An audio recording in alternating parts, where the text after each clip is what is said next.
KABC Talk Radio 79. 25 years of exploring new worlds, new ideas, and new people. Years of entertaining conversation, stimulating information. Join the Celebration 25 with Bill Jenkins. Welcome to a Saturday night on KABC, an open mind. And that's what we're going to do for the next 3 hours. Open your mind, open my mind, and see what we find in there. At the moment, I think you won't find too much in mine. It's going to be one of those nights, gang, as I came down to work. I brought all of the information for our good friend and our guest for tonight, Mr. Robert Monroe of the Monroe Institute of Applied Sciences. And our subject was the out-of-body experience and his fascinating new book called Far Journeys. I brought everything but Bob's telephone number. So we are now busily trying to wake up my wife, who is sleeping some distance from the telephone because the telephone number is right there in my briefcase. Meanwhile, we're going into our files around here, so we're just kind of waiting to try to get a hold of Mr. Monroe. He is back in Virginia tonight. He was going to try to be with us tonight. He couldn't be because of a change in his itinerary, so we were going to do it on the phone. We did want to talk about his new book, Far Journeys, and I do recommend it to you very much. It's a fascinating look at the work that they have been doing with the explorers at the Monroe Institute. We were also going to perform this little experiment, have the explorers come here during the show, look into some boxes that were sealed, and only the skeptics who were there knew what was in the boxes. And in talking to Robert Friday, he's not going to be able to do that either tonight. We will do that sometime in March or April, as everything is just kind of falling apart on us tonight. So until we find Bob's number, or get my wife to give us the number, we will just have open lines here and talk about anything that you may want to talk about. Let me give you the telephone numbers. In Los Angeles, 520-TALK, T-A-L-K. We will get through to Bob. Don't worry about it, but just it's just very embarrassing at the moment. 520-TALK, T-A-L-K. The Los Angeles number. The San Fernando Valley number is 990-TALK. All the numbers, of course, end in TALK, T-A-L-K. In Orange County, it's 750. In the Burbank, Glendale, and Pasadena area, the number is 244. San Gabriel Valley is 448. And South Bay, your number is 679. And if you're down in the Long Beach, San Pedro, Paramount area, your number is 639. Now, we were to talk about the out-of-body experience. I'm not one to talk to you too much about it because I've never been able to do it. I have tried. I have gotten close. We have John and Karen Erickson here in the studio. They were a couple of our skeptics that brought down the box to be gone through by the out-of-body travelers. Have either one of you gone out-of-body? You have? Yes. Karen? Yes. You have gone out-of-body? Yes. Where did you go? Not very far. Hit the red button there. Oh, here? Uh-huh. Is that it? There you are. Oh. Get close to a microphone. Here's the microphone. Where did you go? Well, I didn't really travel any place. What happened was I was getting ready to go to bed, and I sat on the bed. John was already in bed. I don't remember if he was asleep or not. And as I was laying down, and I was not asleep at all because I wasn't even in the bed yet, I suddenly realized, and this sounds crazy, but and this is in another place where we had high ceilings, high beam ceilings. I was on top of the ceiling, and I was looking down at myself, getting into bed, going to sleep, and John already laying there sleeping. And I knew what it was that had freaked me out. Made you feel like a peeping Tom. Well, I don't know if it made me feel like that exactly, but I just sort of went, it frightened me a little bit, even though I knew what it was, and I really wanted to be doing it. But at that exact moment, since it wasn't planned, totally unexpected, it frightened me, and it snapped me right out of it, and then I was back in the bed before I knew it. And I've tried and tried to do it again, and I haven't been able to. You've never been able to go out since No, then? it was spontaneous, totally. A lot of times it is a very spontaneous thing. And I wish that it would happens happen to people. again. They say it happens to a lot of people who are in great pain. Yeah. Who want to leave the pain behind. Push the red button there, Bob.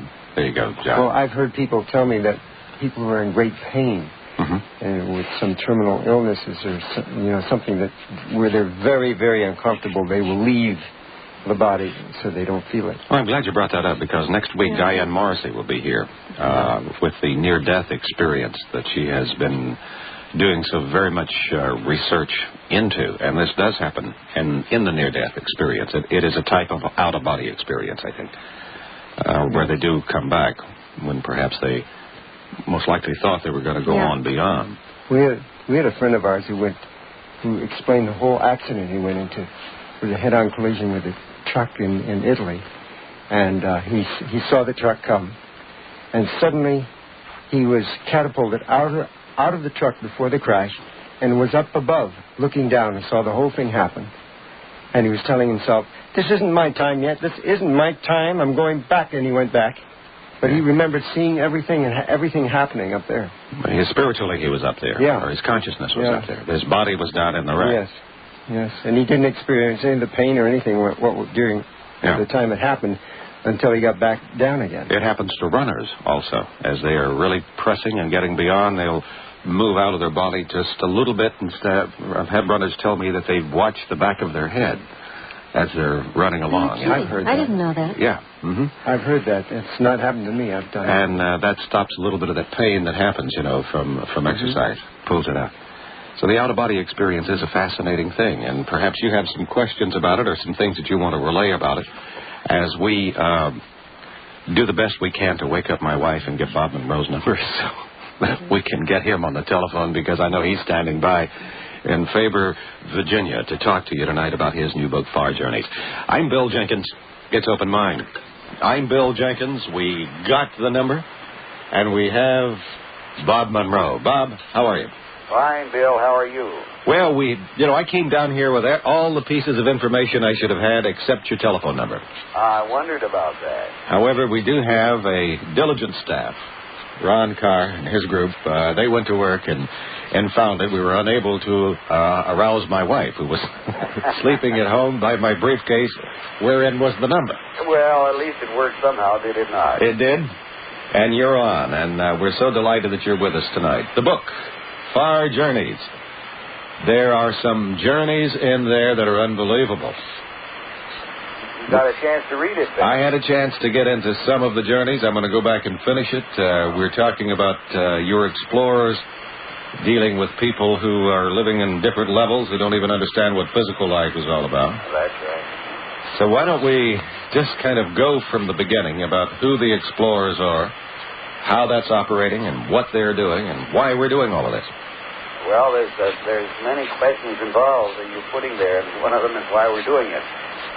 First of all, I can't properly answer why we're doing it.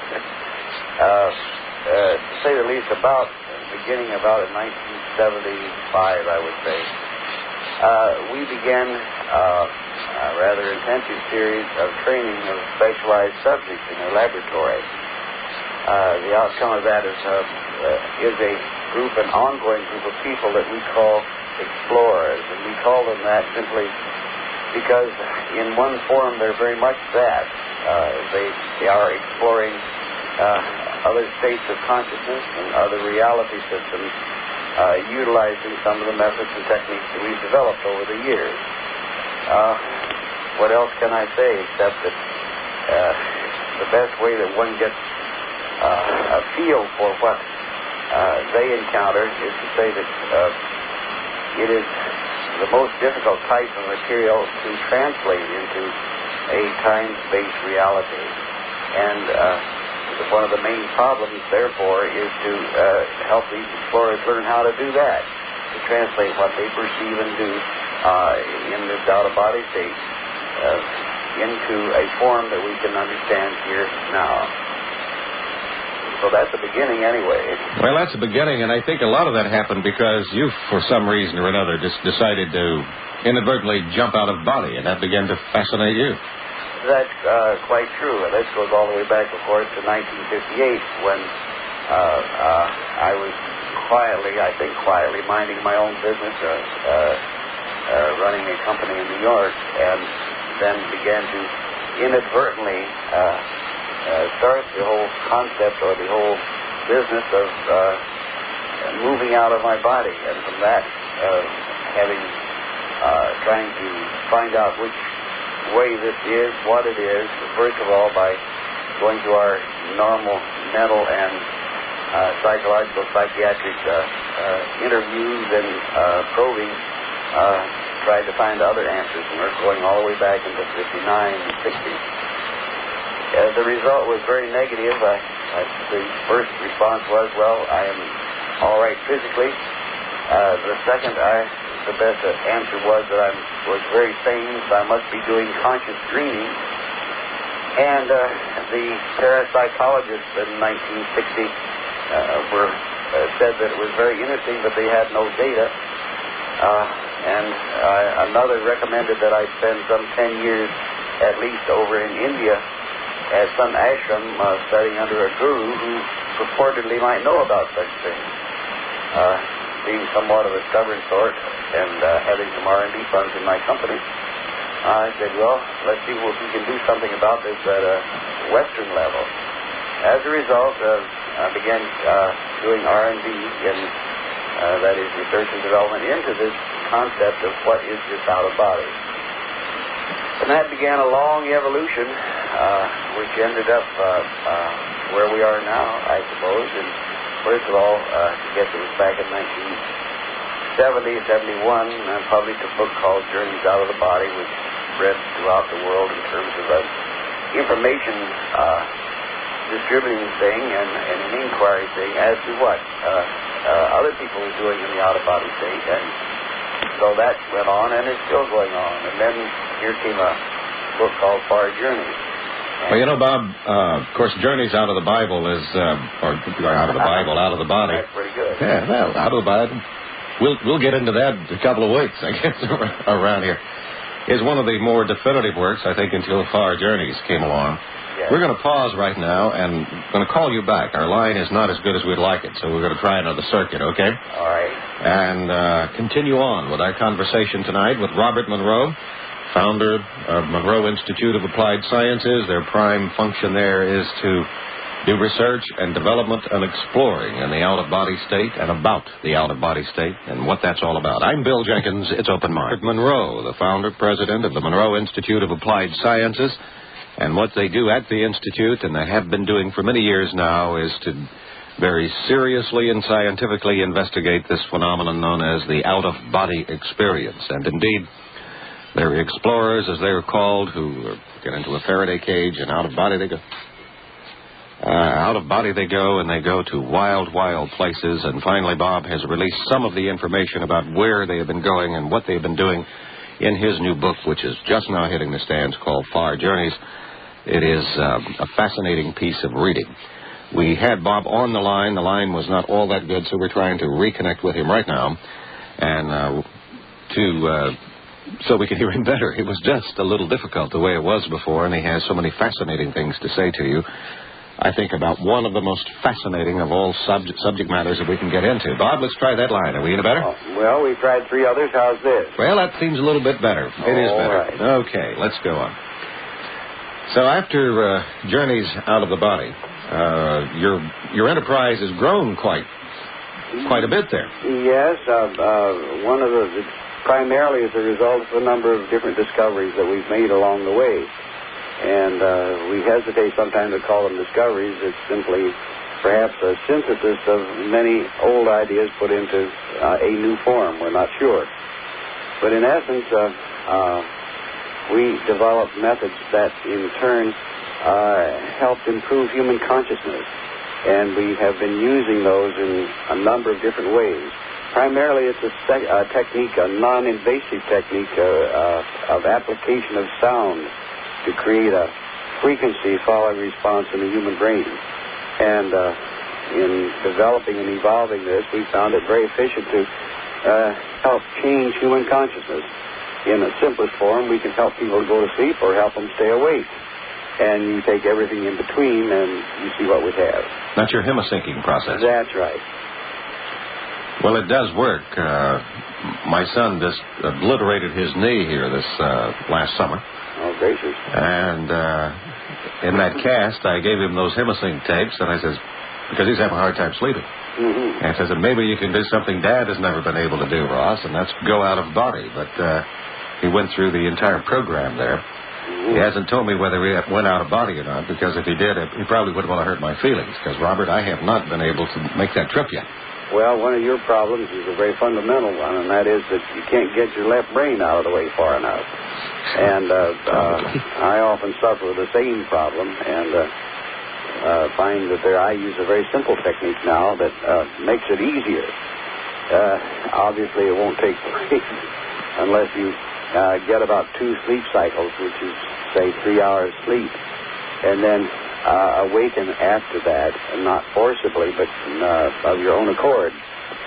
And there you are, deeply relaxed, wide awake, rested, and it becomes quite easy to detach yourself from the physical at that state. Mm-hmm. Simply roll out. That's the best way I know of for anyone who has difficulty in such methods. I am going to do it. No. You got to understand why you want to do it, first of all. Why would you want to do that so badly? Well, it's, if I talk about it, I like to experience everything that I bring forth here on these microphones, from walking on fire to doing all of the other things that I get involved in. Well, my offer still goes, Bill, and it's been a couple of years anyway, that if you can break out from that mad, wild activity of yours and drop back here for a short period of time, I think that's the most productive thing you could do to get into some of these more advanced states of consciousness, that's all. And come back and be my guest. I'd love to have you. Well, I'm just going to take you up on that one, because I think that's the only way. Kevin Ryerson, when he was in trance here, a trance medium, went into trance, and Tom McPherson, who lived 400 years ago, comes through and talks through Kevin. You read about him in Shirley MacLaine's book, Out on the Limb. He said that I used to be a terror on the astral level, and I'd been grounded. That's a pretty good reason. Yeah, I was on probation. So I could terrorize everybody here on this level. Oh, well, that could happen, So it doesn't mean it's bad. You see, that's you that says it's bad. Well, I just have been grounded, that's all. No, they just say that you just get into an interference factor, and so if you interfere too much, well, somebody says, we can't have that passed around, and so they set up barriers against you. Get back to California and stay there for a while. What are, the fascinating things that the explorers are finding? And there are so many questions that I'm going to ask you, and that I know the audience wants to ask you too, Bob. But let's start first. In the out-of-body state, there's more to it than just tooling around the neighborhood, is there not? Well, slightly more. First and foremost, I think this is the basic problem. One has to sort of rearrange your belief system in order to properly work in such an area. This is perhaps the greatest, and underlying that is a fear barrier, which is the biggest inhibitor beyond that. And you have to overcome those two factors before you can do anything in something called the out-of-body state. How do you do that? Well, think of yourself as you are right now, in spite of what you may consciously or left brain desire. You're much as if you're in a clearing, and that's your area of knowledge and experience. And that clearing's in the middle of a great dark forest, and that's the unknown. And you have a inherent instinctive fear of that unknown, and that's generated by the culture in which you live, first of all. Mm-hmm. And that unknown and that fear of it is certainly the major barrier, and the means that we employ to circumvent that fear is something that is worth discovering and using. And this is why any other methodology will not work unless you get to that point where you no longer have the fear. Paradoxically, the next, after you have overcome fear, you have another fat barrier, and that is you can't get too excited about it. If you get too excited, all of a sudden you lose control of this out-of-body state, and back you come.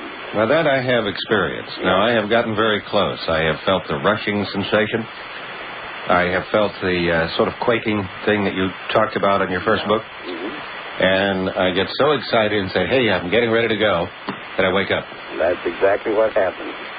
So how do you overcome that, Bob? Well, you have to sort of approach it obliquely. The best way is sort of, oh, here I am. I'm just in the process of lifting out. Isn't that interesting? Not exciting, but interesting. It's a different approach. And then simply let it happen. Of course, now I've got the idea the cops are going to be over there waiting for me saying, you ain't coming over, boy. Back down. Well, you can have a nice stand-up conversation with anything like that and find out it's not nearly what you think it is. I'm sure it isn't. What are the explorers finding out? Well, what are they finding out? Where can you possibly start? Bear in mind that in all of our work has been dealing primarily with human consciousness in the belief that improving that consciousness will therefore improve man's understanding of what he is, who he is, why he is, and then as a result of that, he will then so improve what he is, what he's doing in his future. So we deal in consciousness, and we don't try to detract or alter consciousness. We do our best to enhance it, which is a great difference. Because you can't report anything if you lose that part of consciousness that you have now. And that's another part. This is, again, part of an instructional procedure. What are we learning?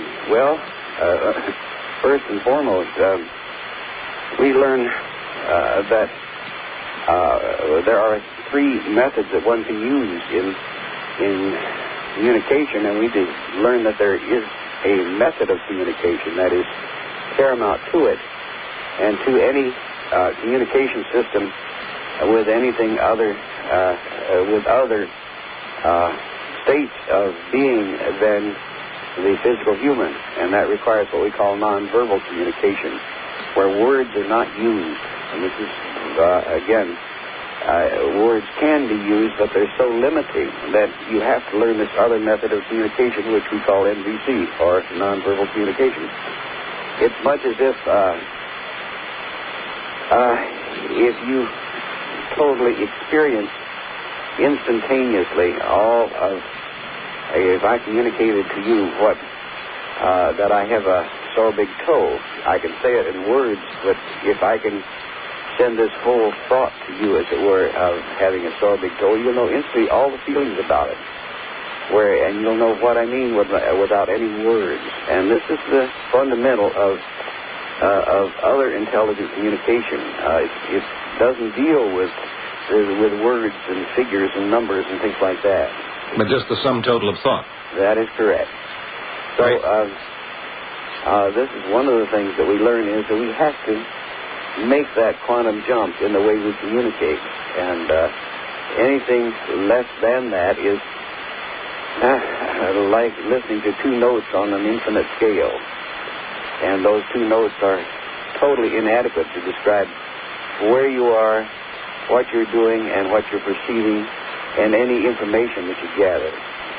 Now, the information that you gather in such out-of-body states or such communication is of a, I guess the best word to say is of a cosmology that for the most part is not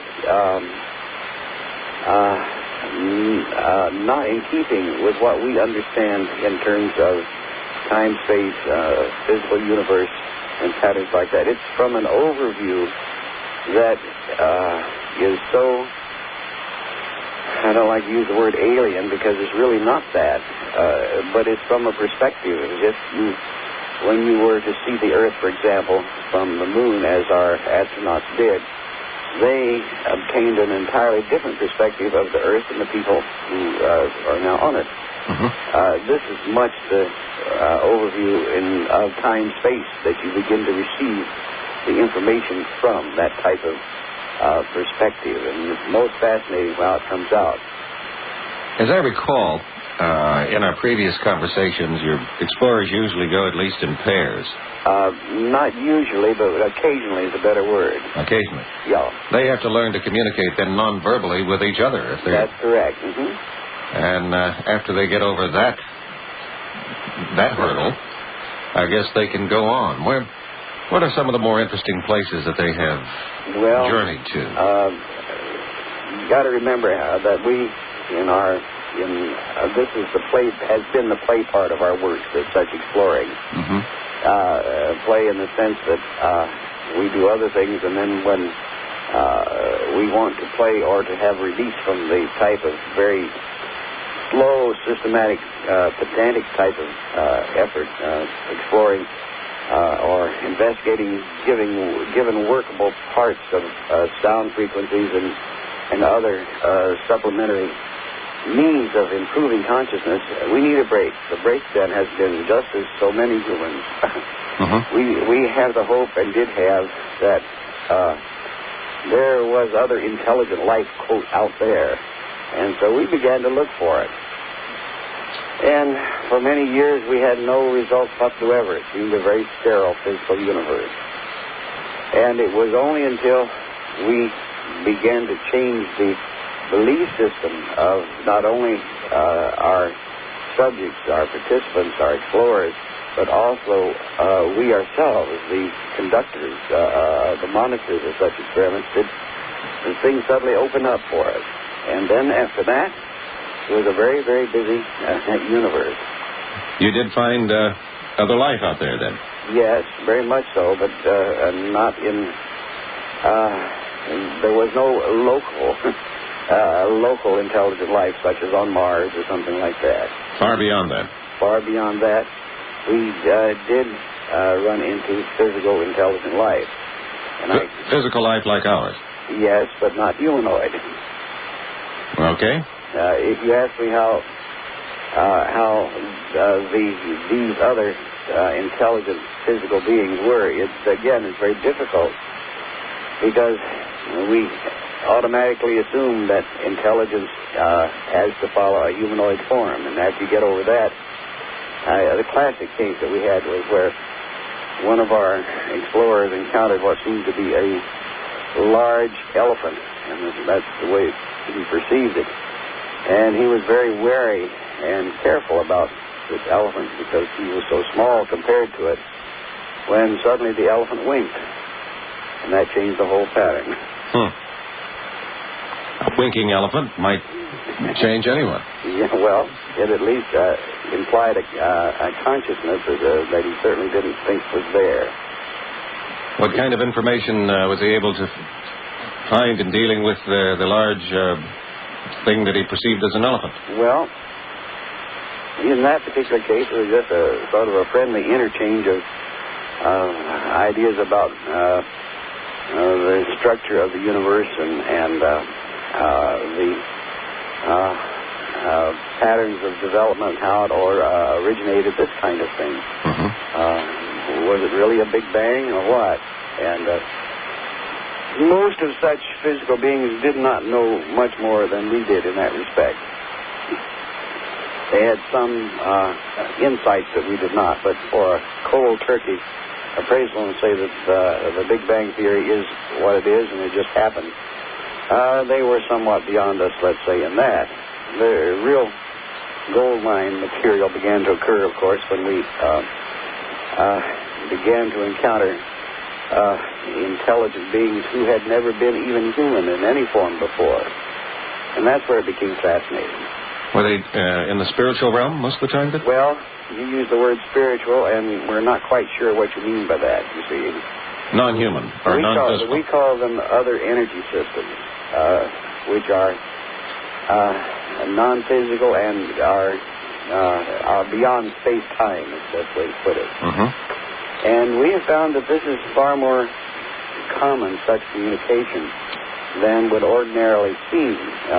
It's evidently going on a much broader scale throughout the world. The fact that it's not reported doesn't have any meaning at all. It's a lot of people, a lot of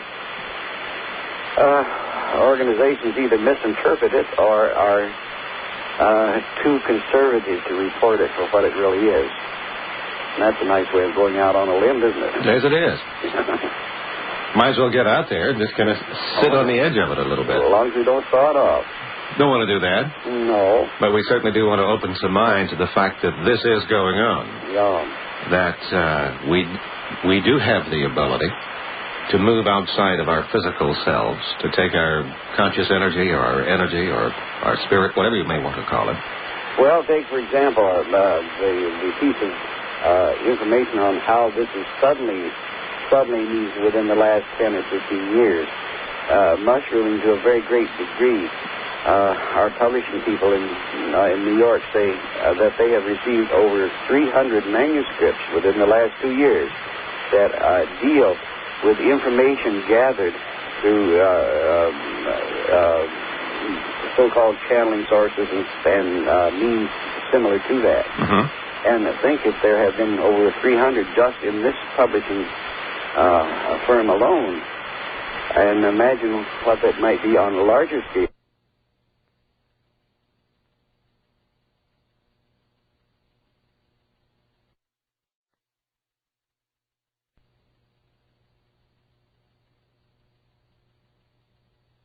On the out-of-body experience that everybody seems to be channeling these days, as well as going out-of-body. Mm-hmm. Picking up information that is really beyond the realm of their own consciousness to have, for the most part. It's a very quiet, you're probably one of the few outlets that makes any public knowledge of it, but it is astounding the degree that this is taking place. We're only a very small fraction of such activity, and we're astounded every time we hear more about what's going on. You probably know more than we do at this stage. Well, I hear some great stories, and I get a lot of letters and manuscripts or little manuscripts of notations about what people have learned in this fashion.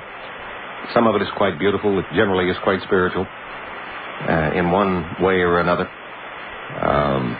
Looking toward this time that we are living in, which seems to be some sort of a crisis of some proportion, whether that's good or bad, but a great change is down the road for us here. Apparently, that's one of the common threads that goes through so much of it, that we have encountered anyway, that there is a very profound reason why this sudden surfacing of such communication.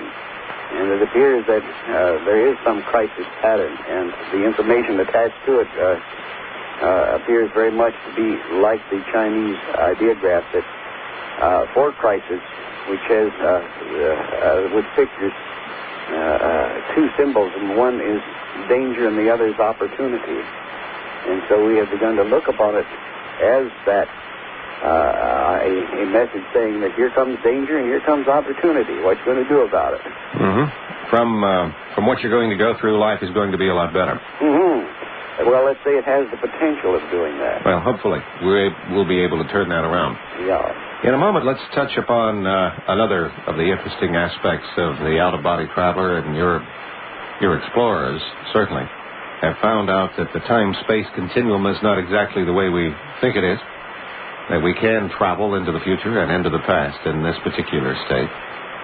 And we're beginning to understand some of the science, the physics, and dynamics behind that, and we'll get to that with Robert Monroe. In just a moment, I'm Bill Jenkins. It's Open Mind. Saturday night, it's Open Mind. My name is Bill Jenkins. My guest is Robert Monroe, Monroe Institute of Applied Sciences in Virginia. Bob is on the phone with us from Virginia tonight. His schedule had to be changed here in the last little bit where he didn't make it to our studio. But he got here not out of body, but over the telephone line. And, Robert, welcome back. All right. Glad to be here. We talked a little bit last time that your explorers found out that they could, in a piggyback fashion, go back into the past. Yes. Mm-hmm. What have they found in the past, and have we got an accurate view of the past? If you say an accurate view, a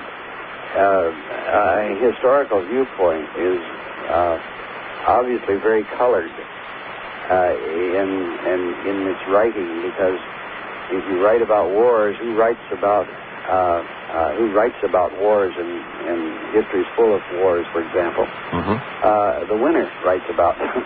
Yes. Yeah, the loser doesn't want to write too much about it. That's right. And so we found a number of small historical inaccuracies. One of the prime ones, of course, is that man's been around much longer than our historians or geologists, etc., seem to indicate. Now, whether this will be verified somewhere by our normal scientific methods, it'll be fun to find out. How far back have your explorers found man to be?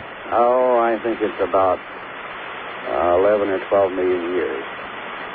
That man has been walking Earth for 11 to 12 million years. That's what it seems to be. Was he an ape before he was a man, or? It's sort of an interesting, and we do a lot of cross-referencing, incidentally, where we try to find out past data by using cellular exploration, i.e., that one explorer will carry out a given test or a given approach to something totally independent of another one who will perform the same thing and they before.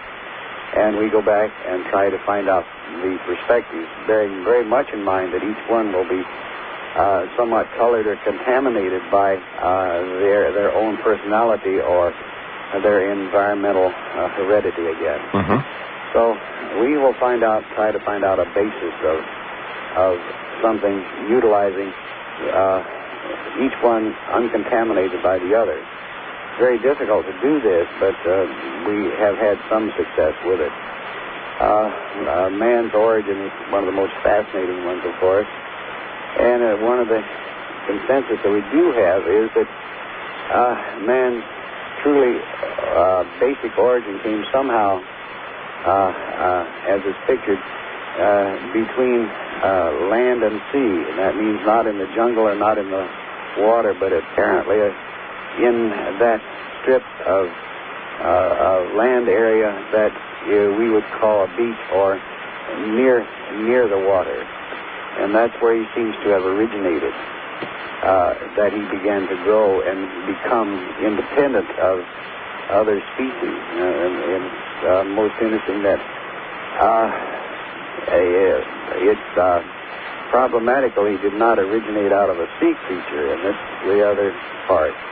He originated out of some land creature. Now, that modification was in itself very dramatic and very instantaneous if you think of archaeological history. Sudden. Yes, sudden. I know Dr. Crick and Dr. Goodman and some of the others call it an intervention. Yeah, it appears to be that, and some of the aspects of that, that quickness would be quite satisfactory to the religionists, I suppose. You got to remember that we sometimes are criticized because we are, quote, not more spiritual in our investigation of such things. But we're sort of a bridge between conventional science and the unorthodox areas. And we take a position that, well, let's not call it the intervention of God yet. Let's see what that intervention was, for example. Let's don't automatically jump to such a conclusion. Well, some will conclude it was the intervention of the Creator. Others will conclude that it was the intervention of a very advanced group of human beings. That's what I mean. And there are a number of possibilities other than a divine source as such. And but we do get a consensus that there was, quote, an intervention of some kind. That in a geological twinkling, yes, totally altered the normal evolutionary track. That's the understanding that we have of the indigenous primates that were here. Have your explorers found any evidence of any great cultures such as Atlantis or Lemuria or any of those things that we hear so much about? To some degree, yes. And one of the most fascinating parts that has surfaced is that the two common ones that seem mythological namely Lemuria and Atlantis, in themselves, without any means of supporting data other than that consensus, we have had, 6 or 7 reports that these did indeed exist. And the most interesting part that I liked, that came up in that too, was that they did not sink beneath the seas, as it were. The seas came up and overwhelmed them. How do you like that? I've heard that before. Well, I say it's quite interesting. The melting of the polar caps, during the Ice Age could have raised the sea level 20, 30, 40, 50, 60 feet. Yeah, and they were the coastal civilizations. And as a result, that's where they are. They were not overwhelmed by earthquakes and things like that. Which would also infer that they are, quote, somewhere around not too far away, meaning below the surface. Well, Charles Berlitz thinks that there's quite a thriving, not thriving, but certainly a lot of remains of the Atlantean community. That very strange things happen out in the Atlantic Ocean that he has witnessed himself in his explorations, and he detailed those very graphically in his book, Atlantis. You know, why he was drawn to Atlantis was because of his grandfather. Who pointed out, he asked his grandfather of the Berlitz School of Language, who started that, where did the language come from? And he said it all came from Atlantis. And he gave him a lot of different words that were the same, basically, on all in the United States and South America and Africa and Europe, as if they all had the same common root. But back in those ancient times, supposedly there was no way they could get together. It's most fascinating. The whole exploration of the past, we have not spent a great deal on it. Once in a while it stimulated our interest, and we would get into it, but not to the degree that we would go out and try to verify in great depth some of the things that have indeed surfaced. What about moving into the future? Well, that is, of course, a prime curiosity to most people of what's the future. And we have come into one thing, and again, I'd try to deal with consensus because it's better for us to do that. We can live with it a lot better. And one of the problems that we found is that we put value judgments on what we might uncover, and or what we might approach at some period in the future. But without much hesitation, I guess is the best word, and yet I still hesitate.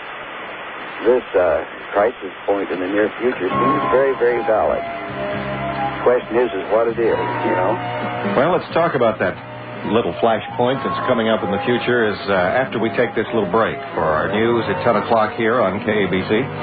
With me is Robert Monroe. Robert Monroe, the author of Journeys Out of Body, and his new book, Far Journeys, which is a fascinating recounting of some of the things that the explorers have found out that work with the Monroe Institute of Applied Sciences as they explore, do research and development in the fascinating world that is to be found out of body. And as we left Bob here right before the news, we were talking about the ability of these explorers to reach into the past or to go into the past.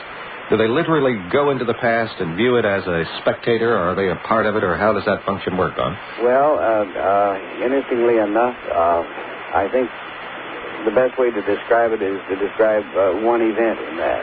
Okay. Usually the most common way to let a person move out, and if you think of our symbology, they go out of body and move into what would be the center of a wheel, the hub of a wheel. And the time exists on the circumference or the rim of that wheel. And let's say they would go to that hub in 1985, in November of 85, and then they would rotate. And we have it seems to work, and why it works, we don't have an answer. We rotate counterclockwise to go back into the past, and then one comes out of that hub of the wheel and moves back out to the rim in the past. The best way to locate a position in the past is to go back say, to when one was 2 years old. You, the individual, you, the explorer. And when you do that, you don't go back and become that person, that 2-year-old that you were. But you piggyback that person. In other words, you become an observer in the scene. Now, we've had a lot of discussion about participating in the scene, but you can observe it. And you could observe yourself. And that's the start point of how to begin to do this, is to go observe yourself in the role as a 2-year-old or even younger.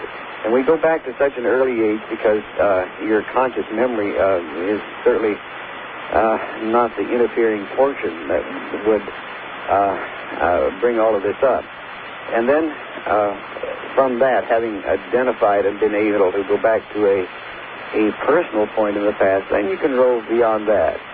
But that's the training method. And we've had many questions about what would, if one did participate in such a scene in the past, would that indeed affect the future?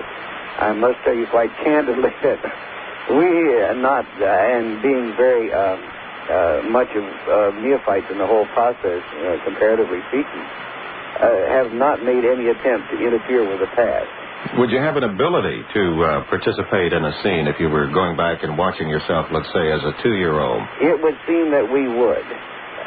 We have used the perfect illustration, for example, that if you went back in the past and you, let's say that you knew that as a 6-year-old you had found a snake and it frightened your little 2-year-old sister with a snake, so that as she grew up, that she had this unconscionable fear of snakes. And as a result, she became neurotic or psychotic as a result of this episode of as a 2-year-old. Suppose you went back and interfered with that, and then interfered with you as a 6-year-old performing that snake-teasing function. What would happen then? As best as we can understand it, it would echo all the way back into the present if one did this. Nice, interesting idea, isn't it? It is an interesting idea, but what is bothering me about that is that if you're in the out-of-body state as you go back into the past and view yourself who is in-body, how could you interrelate from the non-physical to the physical world? That, of course, is one of the problems. To bear in mind that in the past, that if you get into an environment where there are living persons, they are living, and they are in body at that time, so that you can affect them while they are in body. You can't affect their body directly, for example, but you can get in touch with, and I'll put it that way, or affect somehow that living mechanism that inhabits that body, albeit temporarily. Their consciousness. Yes. You can communicate with their consciousness. Yes, that's right. We could really do a lot of mischief that way, couldn't we? Yes, and I'm not sure. Well, someone should probably get in and try this, but we just simply haven't had either the time or the courage to do so. I don't know which it is. I can think of some people in history that it might have been a good idea to interfere with along the way. I can too, but you see, then we're putting value judgments on things. And who are we? Are we smart enough, even in supreme hindsight, to know that that's what it is? Maybe our view isn't long enough yet, you see. A short view would say, let's go back and change this. But you don't know what kind of changes you would have wrought then, do you? That is true, because we're not far enough away from it. We're also judging whether that is a constructive or destructive event. Hard to say. Have your explorers witnessed then any momentous times in history? Like the building of the pyramids, one of the questions put to me here by some of the people that are here listening to you. Bill, we haven't done that. That's an interesting idea, but we did get one part of it that was most interesting. Would you like to hear that part of it? Of course. One of the very few times we've gotten involved with the whole concept of pyramids. We took a look at it from how they were built and went back to see how it was built. Most interesting way. As near as we could get what happened, because this question, how did this how were these pyramids built and all the heavy blocks that were moved. Mm-hmm. One of the things that seems to have been verified, that the way the pyramids were built was that they flooded the area where the pyramid was to be built. And then from this distant quarry, floated the blocks alone and put them in place on huge rafts. And then as the pyramid was built, they raised the waters, the flood waters, or the damming up of the waters that went in around the pyramid. And then that allowed them to get the next layer of blocks in. So finally, they got the blocks moving in by, as they say, on huge rafts. And that was the means that they, in their culture, were able to transport these huge blocks that made up the pyramid. Interesting idea. And that's the way, that was the report that we had in I think about the only time that we really did try to find out how the pyramids came into being. I think it's quite interesting in that we can't build a barge that would hold one of those stones. Well, I'd be interested to see the rafts that they were using. Yeah, that we did purportedly was quite large. They would sink the Enterprise. But it was interesting in that, as I understand, we looked at it from a very practical point of view, and evidently, if that area were dammed up, that it would be possible that such rafts could have floated. I think there are blocks. three ranges of mountains that they have to between the pyramids and the quarry. Whether they came around them or not, and I was not a party to finding out if this were possible. Mm-hmm. But my understanding was that there was a way that they could have been floated in. So but that was the picture of these being floated in somehow on water. Well, that's certainly ingenious. Well, that was kind of interesting. Everybody made a lot of presumptions that there was an energy force being used that nobody knew about and everything else, but a very simple one. Rafts floating the blocks in. They had to be dandy rafts. They indeed did. In the future, you say you have peeked in the future, your explorers have. Mm-hmm. And we're moving into an enormously interesting time. Yes. Let's take one thing that we found in attempting to go downstream, as it were, into the future. And that is that our ability to understand what we perceive becomes more vague the more we go downstream. For example, if you took, let's say, what would be called scientists 300 or 400 years ago, and had them come into present-day technology, they would have great difficulty understanding our microelectronics, our whole theories involving electromagnetism, or never mind metallurgy. And if you think of that, then you can see how, and we have some pretty good people doing this, and how they have difficulty perceiving 100 years into the future, and only 100 years. They have been there. Yeah. Mm-hmm. And they find it mind-boggling? Well, it's a sense of bewilderment. We have a physicist who is very accomplished, has been very accomplished in the field. We have a very good electronics engineer. And you dump him 100 years into the future, and he's vague. If you put him into 500 years, he's a monkey coming down out of the trees. Probably 10 years from now they'll feel that way. with some of the things that are crossing the threshold even as we speak. Yes, and one of the on one of my two desks that I have sits a little replica of a statue, and I don't know who did it or not, but this is kind of an interesting reminder of, and there's one to ponder. It's one of a monkey sitting on a haphazard pile of books, and he's got his hand on his chin, and he's staring at a human skull, and trying to say, well, what was that? And has no idea that he's sitting on a pile of human books called Darwin and so on. Yeah. And you've probably seen the statue, but it's most interesting. And well, a monkey sitting on a pile of haphazard books looks like my office. It looks like mine, too, to say the Me truth. being the monkey. What are some of the wonders that are dazzling the physicist that they see? And we're dealing, evidently, we also understand from our multiple approach to it, that we're dealing with possibilities becoming probabilities. So the more we deal in close time, we are dealing with probabilities. The farther we get downstream, we, as is very customary, as not original with us, we're dealing only with possibilities. And some of those possibilities that may become probabilities are most interesting, and they all hinge around what man does with his consciousness, and obviously we're most interested in that. And it does appear that a major possibility is that the human species and the consciousness attached thereto may become something far more than he is now, and where he does not.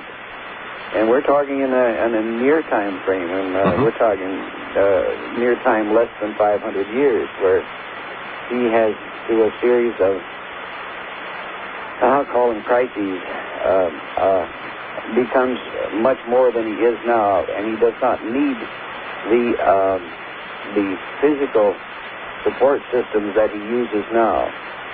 And he's able to do many, many things solely with his consciousness that he has to have tools to do and use now to achieve the same thing. You know, that's quite interesting to hear that, because that has been a subject that we have touched upon on this program from time to time as we deal into the rather advanced sciences that you will not find in your science books, but nevertheless are being worked with in the laboratory. Yes. That as we move into this new realm of physics and electromagnetics, that the function of the new physics and the new electromagnetics has a great deal to do with the function of the mind of the operator. Very much so. There is an enormous link between them. The new bioenergetics devices absolutely require a mental link before they will work, and then they will work magnificently. And this is what begins to excite us, because we feel that we're, and I say only a small part, of the training procedure that is involved in those bioenergetics type of approaches to operating systems. And that's where it gets real exciting to see it happen. Not such mundane things as, let's call it psychokinesis. It's much simpler. Well, that's just playing with your toes, isn't it? That's what I mean. And it does get exciting where you are using an energy that apparently you have already. It's only a matter of directing it.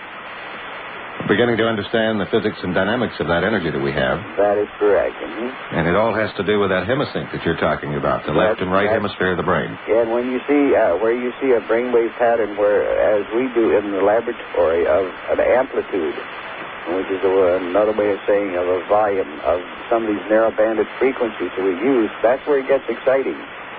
And we say, well, fine, if that will do that and that frequency will do that, what would a pair of different high-amplitude frequencies do? And how do we continue to generate them? And most importantly, how do we help the human mind generate them all of their own, you see?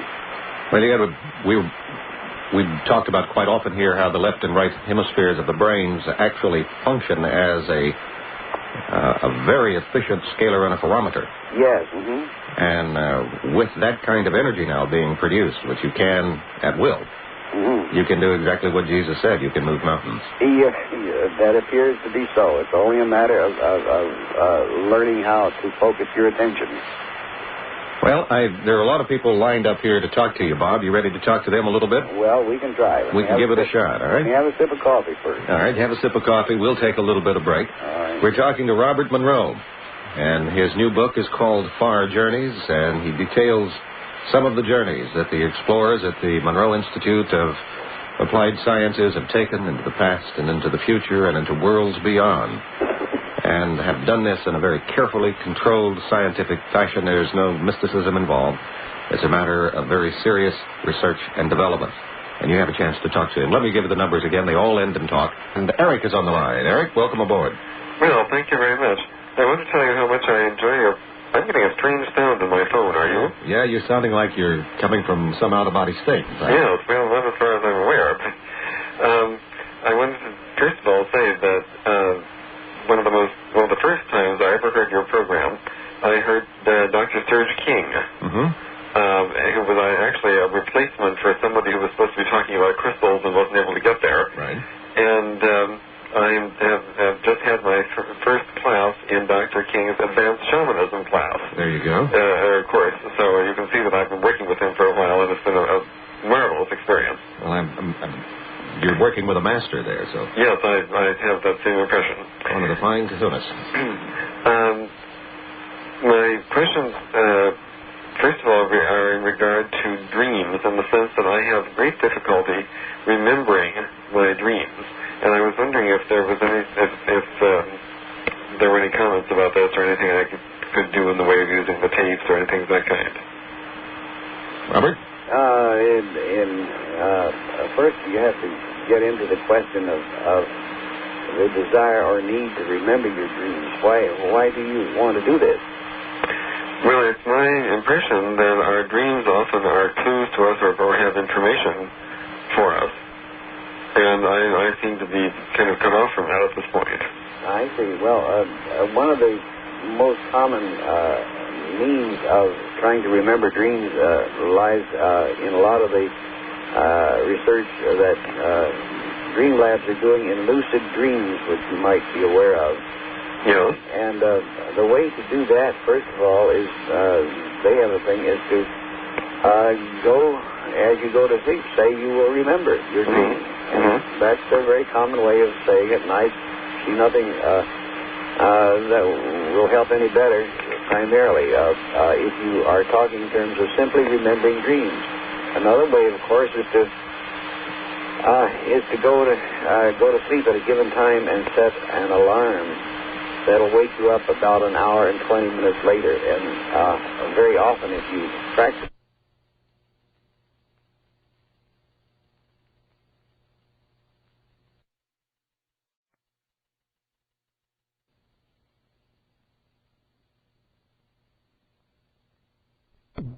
Okay. And that is to ask, I've heard that some of the research that's being done or being attempted in relation to whales and dolphins as conscious beings is made more difficult because of the difference in brain structure between dolphins and human beings, to say nothing of other differences such as the fact that a lot of the sounds that they make we can't hear and things of that sort. I think they're smarter than we are. Yeah, they do. And I was wondering if the people, the researchers that you are working with, adventurers, is that the phrase? I have no direct information regarding that. We haven't been in touch with any people recently who were working with dolphins and or whales in that area. The last one was John Lilly, and I haven't talked with John for 5 years, so I don't know what he's been doing. Oh, I see. Well, Eric, I tell you what, you. next week, Dr. Patrick Flanagan will be our guest, and Patrick is the one that taught the dolphins to do the things for the Navy that they do. Oh. So he can answer some of those questions. Yeah, that's really fascinating. All right? Okay, fine. Thank you very much. Thank you for joining us, Eric.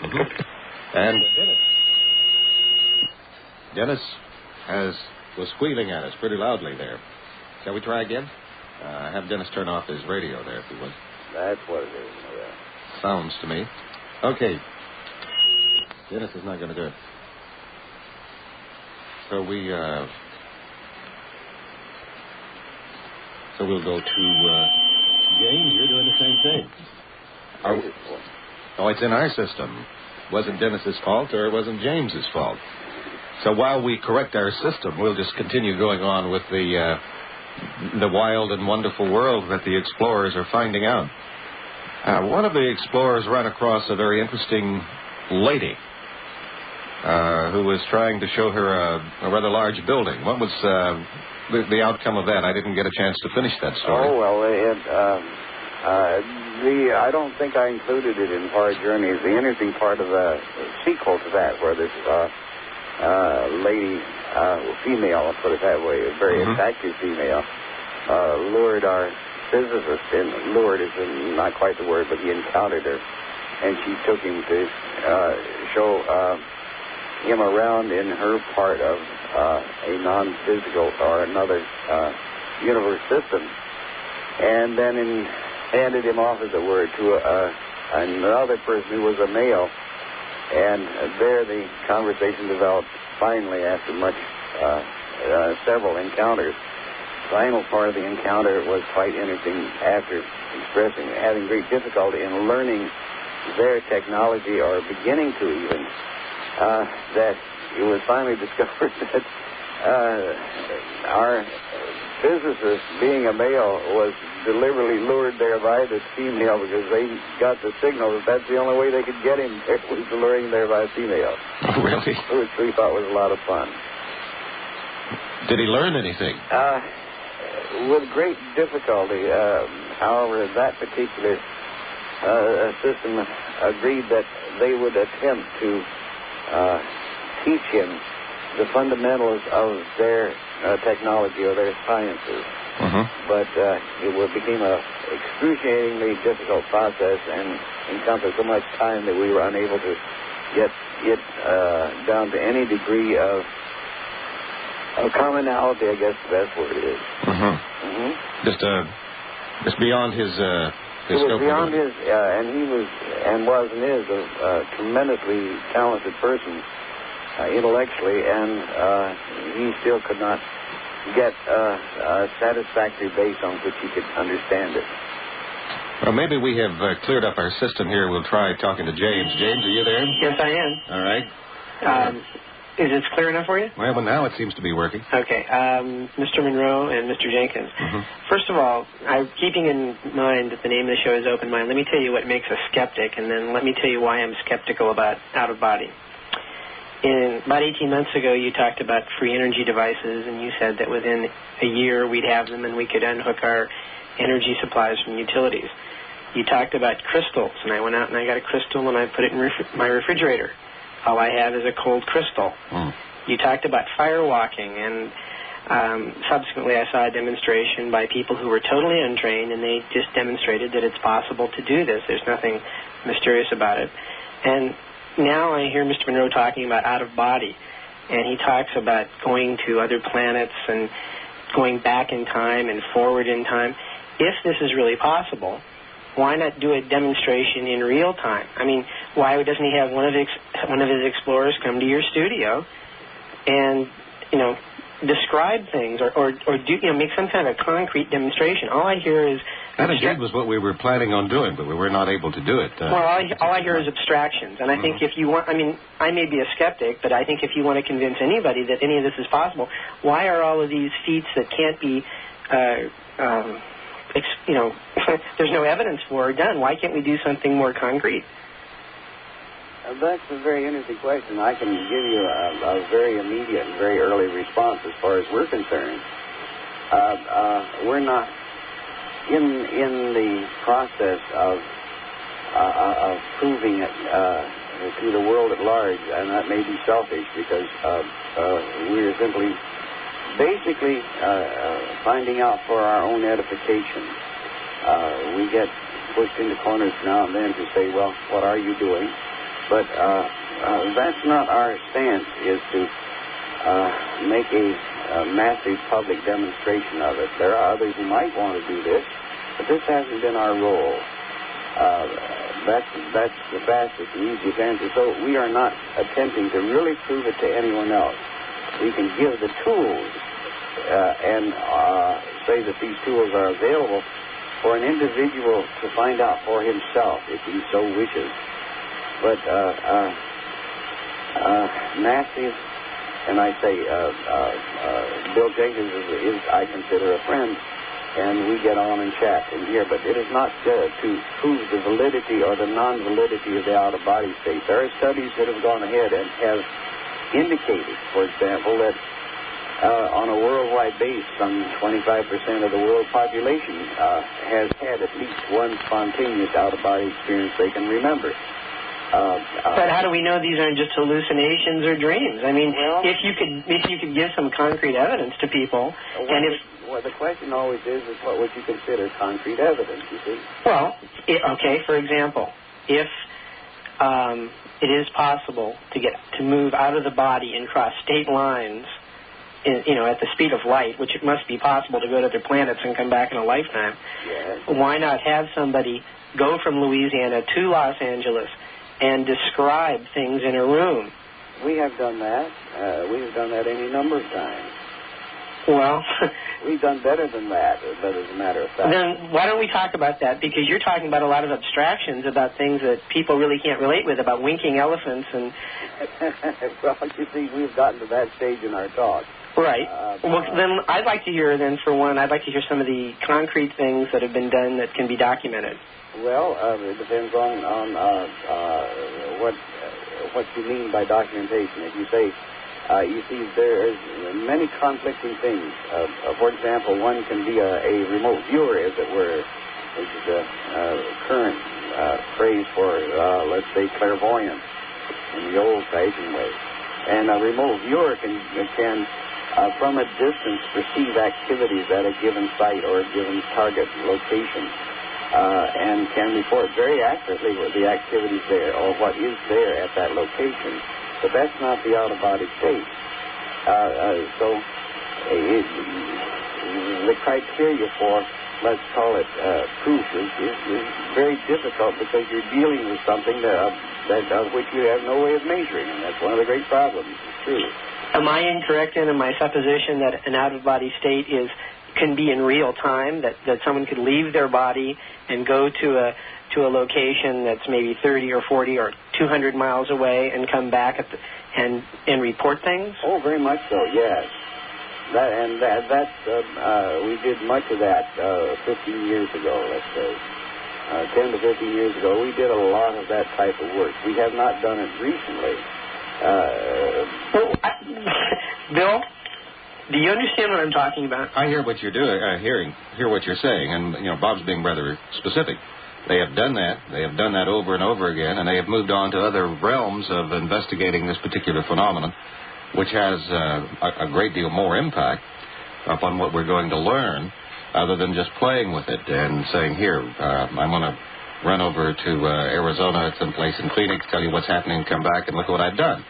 Of what great value is that? Well, he says, though, that he doesn't want to, he doesn't see any point in grandstanding and showing this to the public in general. But if this is truly a valid, useful thing for people to do, I would think that would be probably one of the first steps he would want to take, is get the public. He did 15 years ago. We did this, and we are looking for exactly what you're speaking of, something of value. We could not perceive any great value in going from Virginia to Los Angeles or San Francisco just to go and read some numbers in a room, for example, or observe what's taking place there. How many times do you have to do this before you are satisfied to the accuracy of something like that? What do you do beyond that, where it becomes something of value, something that will indeed perform function? It would be tremendous. You could do away with telephones, for one thing. Well, I know he did it 15 years ago. But okay, then why are we talking on the telephone? Because it's not that easy to do. For example, the best parallel I can give you is that to become a very accomplished violinist, for example, it takes years of practice. If you're going to be a gymnast, it takes years of exercise, practice, and study to do these kinds of things. Most people are unwilling to do that, very frankly. But if one is willing to do that, and I will not back away from that statement, if one is willing to dedicate so many hours each day for about 2 years, they could become tremendously proficient in this field. Well, I still remain a skeptic. And no, sir, this is the answer to a skeptic. If indeed you are willing to do that.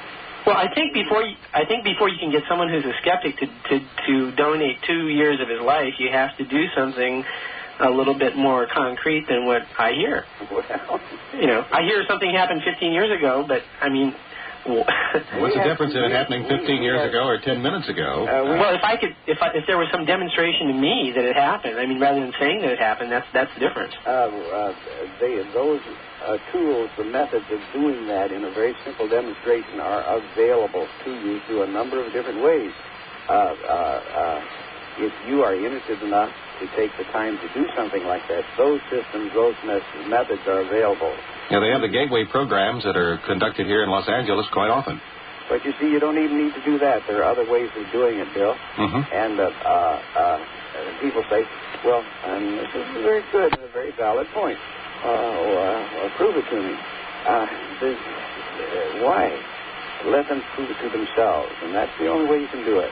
Well, Mr. Monroe, I'm not trying to be critical of you. I'm just trying to. I'm sure there are a lot of people who feel the way I do, and I think that there's probably some frustration in listening to the conversation because it seems to be a lot of abstractions. And you know how I can empathize with that? If you had asked me 25 years ago, I would have had exactly the same position that you have. In other words, my position 25 years ago would be precisely what you're saying.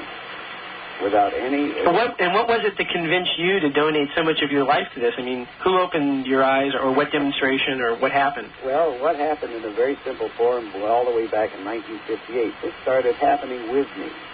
And it was a thing that I had to do something about it because it was sort of a wild talent developing in a very ordinary life. And not finding any other answers... I had to go in turn and set out some type of form of research to see what could be what this is. And it took me at least a full year to accept the reality of it. And that was, let's say, at least 100 such episodes in 1 year.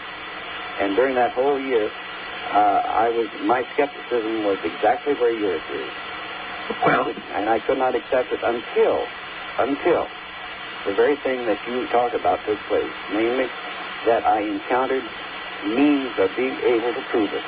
And once I did that, or that took place is a better word, that changed me completely, as it would you. That proved it. I'll call back when I experience this. Well, or find out a way to do it. But I'm not at the point where I want to donate 2 years of my life. If you find out a way, James, let me know, because I have been able to do it myself. I empathize with you, Bill. Okay. All right, thank you very much. Bye. There's something very healthy about skepticism all along. Yes, there is. Absolutely. This is a vital part of what? Skepticism. Open skepticism. Open skepticism. Well, they certainly, the skeptics enjoy this show because we give them a lot of fodder to think about. Sure you do. Okay. Let's go to Jim. Hello, Jim. Hello. Uh-huh. Yes. I somewhat can empathize with that young man, except for the fact that everyone who I've met and everyone who I've heard on your show, Bill, has said over and over again that the awareness that you need for true perception in all of these areas takes time to develop. And I think Mr. Monroe was also speaking about that. And I myself am a student of metaphysics, and I'm, a relative beginner, although I've been at it for a couple of years now. And I have a question regarding the out-of-body experience. I, of course, was delighted when reading in Shirley MacLaine's Out on a Limb about her experience in the spring in the high mountains of Peru. And I myself have not had any physical environment even close to that, but I'm wondering if an out-of-body experience, does it need to be stimulated physically by an environment that is not your ordinary environment? For instance, would an isolation tank be a way to experience out-of-body, as experiments have been done all over the world with isolation tanks, and of course the graphic commercial revelation about it, of course, was in altered states. A fictionalized account, and maybe not so fictionalized. But is that one way to go, or is that totally unnecessary to have like a physical stimulation to go out of body? The first and foremost clue, and an isolation environment does help that, is to shut off your physical sensory input as much as you can. This begins to isolate you to the point where you recognize, one, I'm awake and I'm conscious without this heavy input from the five physical senses. This is a landmark, a milestone that you pass, where you realize you don't need this sensory input to be conscious. And whatever will help do that. And we do indeed use an isolation booth in our laboratory. We have different types of non-stimulants and stimulating environments that we use within it. But the prime one is that we do shut off sight and sound and the sense of touch as much as possible. So you use a Faraday cage also, don't you? Yes, that's right. Mm-hmm. And we do shut off a lot of the EM radiation that may well be reaching the ordinary human. But any type of sensory deprivation can indeed help, but you have to get acclimated to that.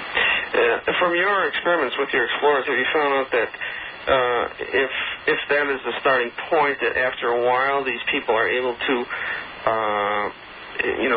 go into a meditation or whatever it takes and do it without the, in other words, can you acclimate yourself so that you can go out of body without the sensory deprivation? Oh, yes. We have a tool that we've been using for a good 10 years now, which is a sound inducing system that we call a hemisync, which is a synchronization of the brain hemispheres.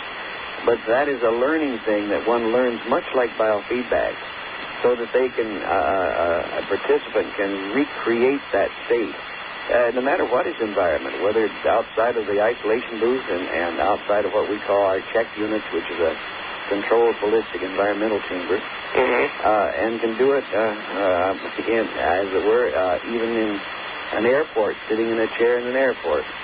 And that, though, is a matter of training very, very similar to how one learns to alter your physical mechanism by, say, biofeedback. It's a learned procedure.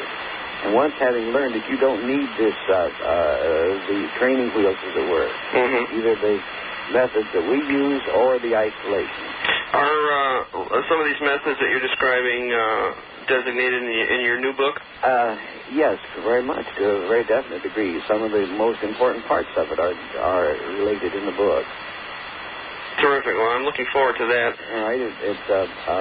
You'll find a lot of fun in it. I had one other question. I have a very good memory. Not that I have trained myself to use it. I should qualify that.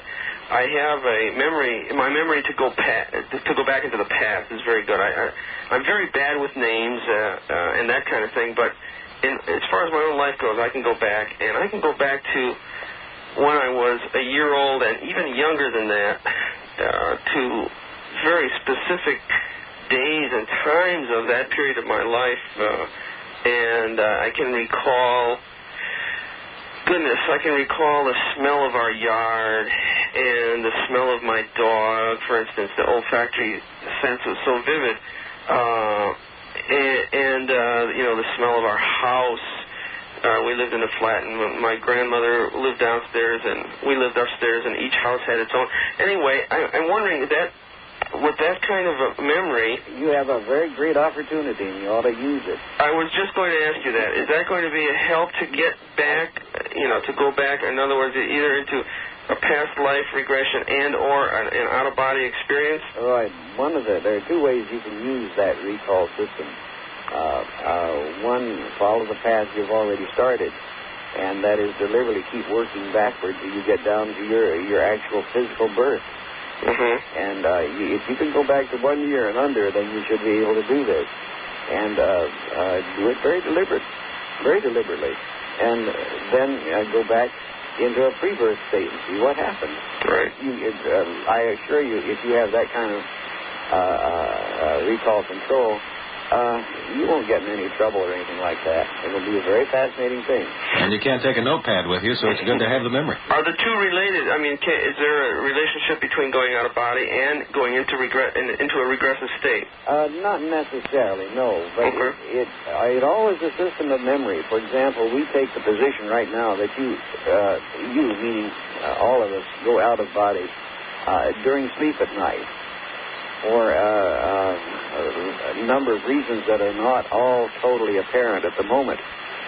So if you got that kind of memory, all you have to do is to begin to remember what you do in deep delta sleep, your deepest sleep at night. And if you remember that, you'll remember the out-of-body state.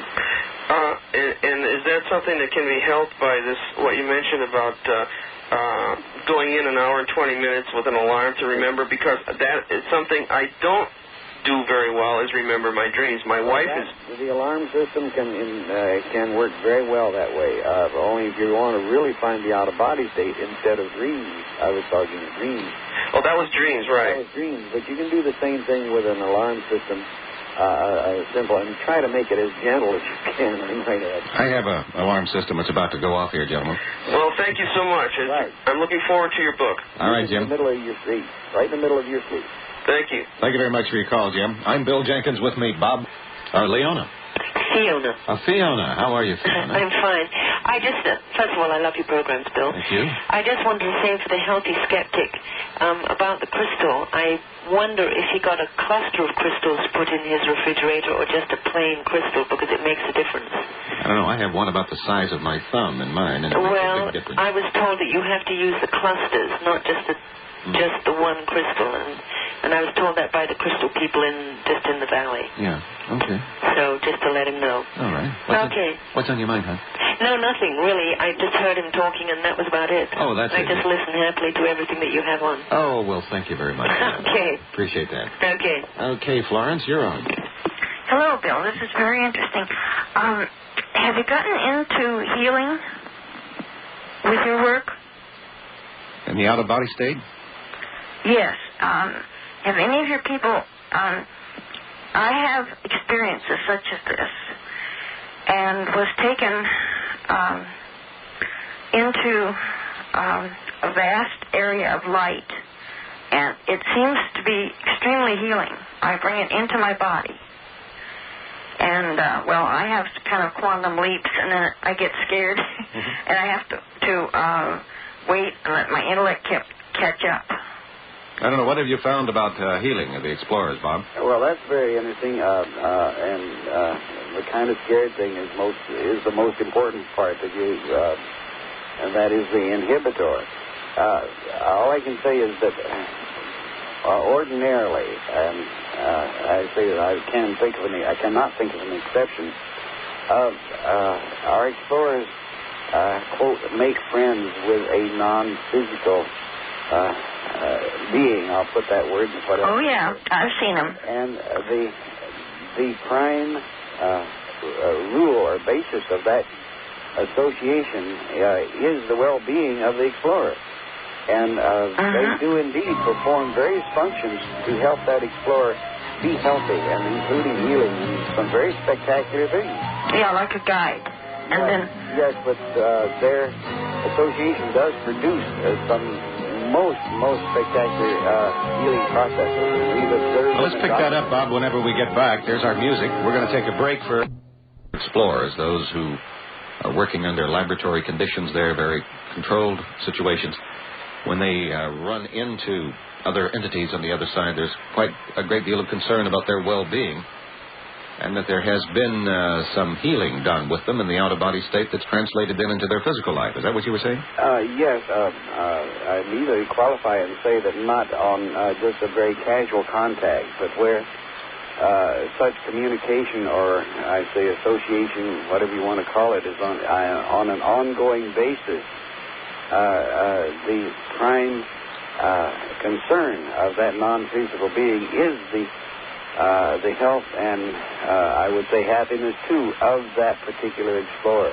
Mm-hmm. This translates itself into very practical solutions, as it were, for any dysfunction of that human explorer, to the point of utilizing what to us, and we neglected it for a long time, a very astounding technology in such healing procedures. And when we were so dazzled by the information that we received that we neglected that thing and the results or evidence supporting it for so long a time. But some very basic things where one of our explorers, for example, had very specific diagnosis for an illness that required hospitalization or surgery. And they would be treated, as it were, by their friendly, non-physical being, and then no longer required it, and the physiological data supported that healing or that lack of a need for treatment. Most fascinating that this has occurred at least 8 or 9 times during the last 5 or 6 years. So a healing process would be undertaken in the out-of-body state. That's correct. Mm-hmm. And that would be translated when they got back in body. Yes. Mm-hmm. That had great impact upon the physical body. Or in other specific cases where this treatment would take place while they were upon the body, while our explorer was not in the body, very deliberately taken out so the treatment could take place. That is fascinating. Maybe one of these days in the not-too-distant future, Bob, the hospitals will all be on the astral level. Who can tell? It's a very strange phenomenon, and we must confess that even we have considerable physiological data as to what is happening in the body. In other words, changes in temperature, changes in body voltage, and that kind of thing, to indicate something is taking place, but exactly what it is, we do not know. But there is a dramatic change in the physiology of the traveler. Yes, even the blood chemistry, we've been able to pick up some changes in that as a result of one of these quote treatments, as it were.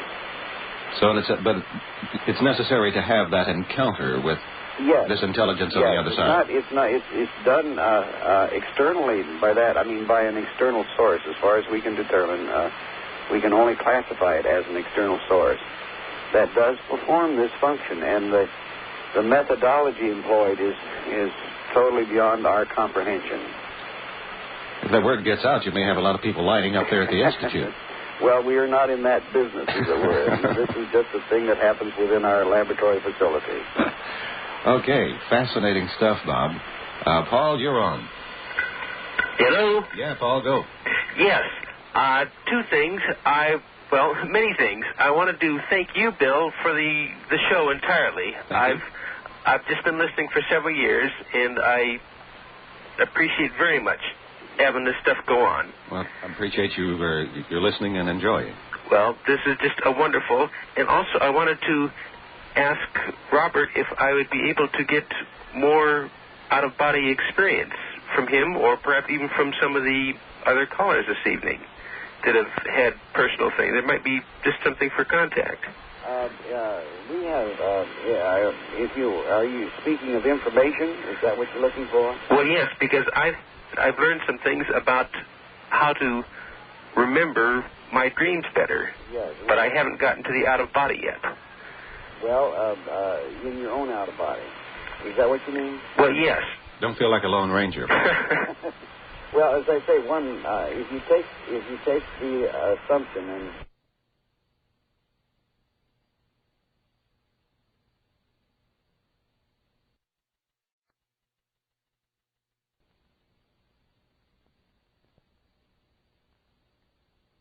memory of an out-of-body state, go to sleep with some system, wake-up systems, where you are awakened, say, about 40 minutes into the time that you go to sleep.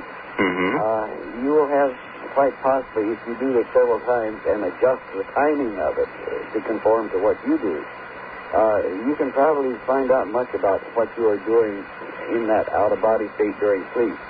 Some of our people have been testing it with some very interesting results. That'll give you your own personal information about it. Well, this is a good idea, and perhaps just my experience might be helpful to, well, say Eric.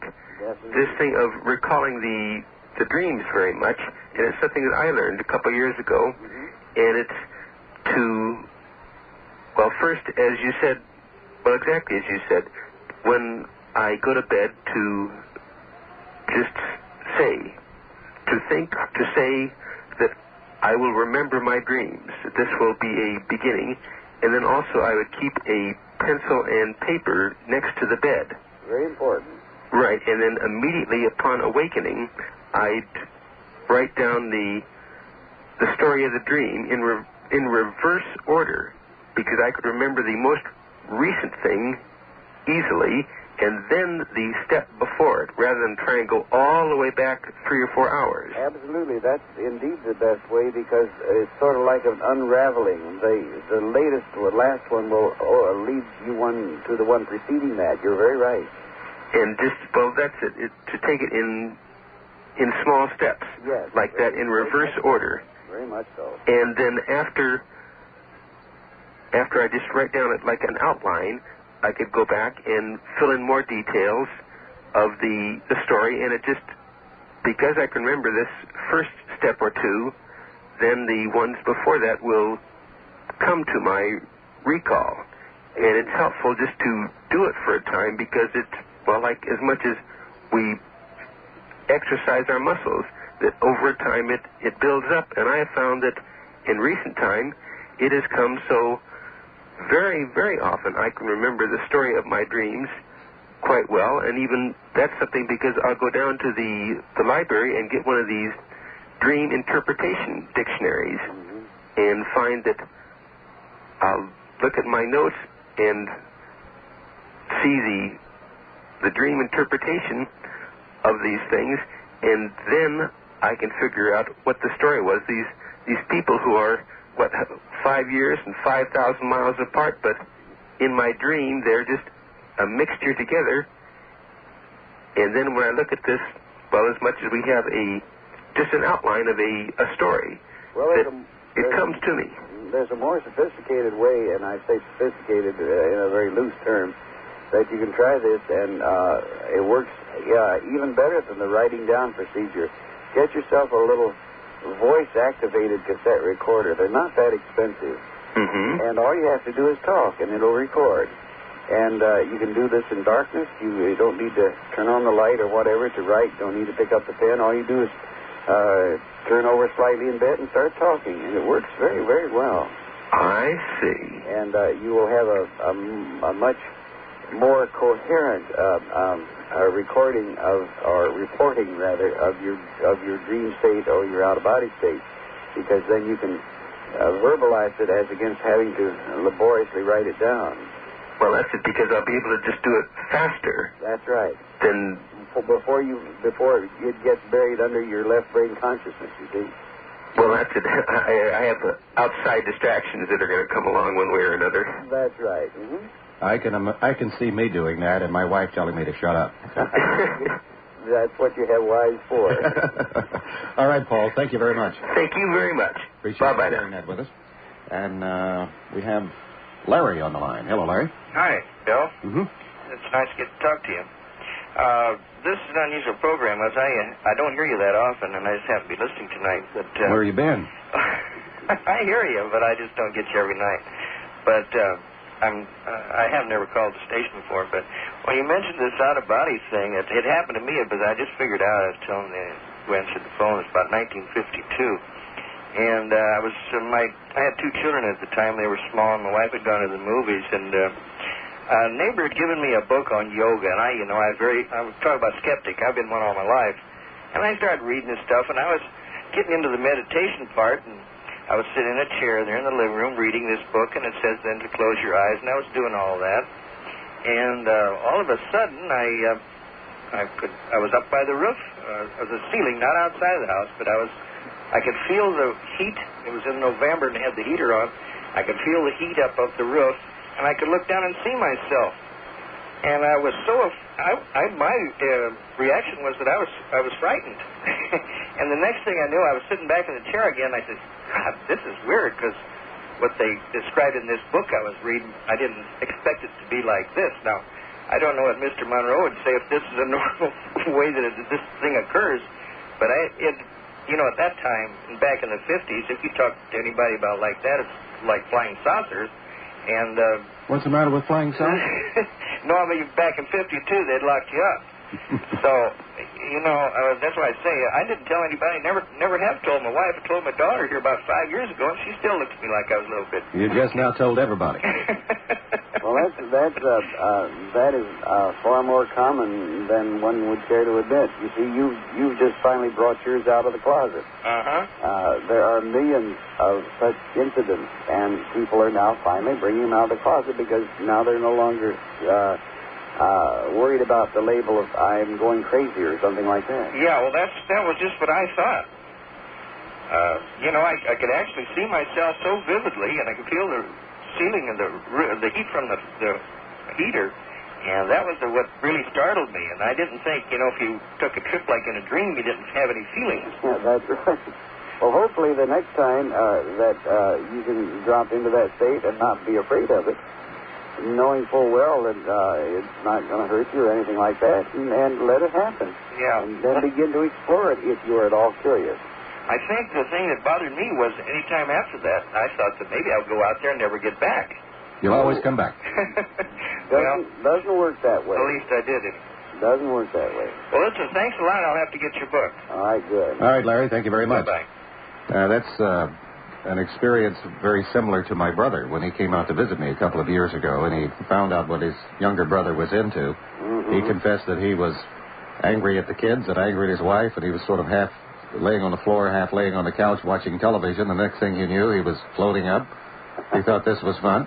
Yeah. He was up in the attic and found some frayed wires. He'd never been up in the attic.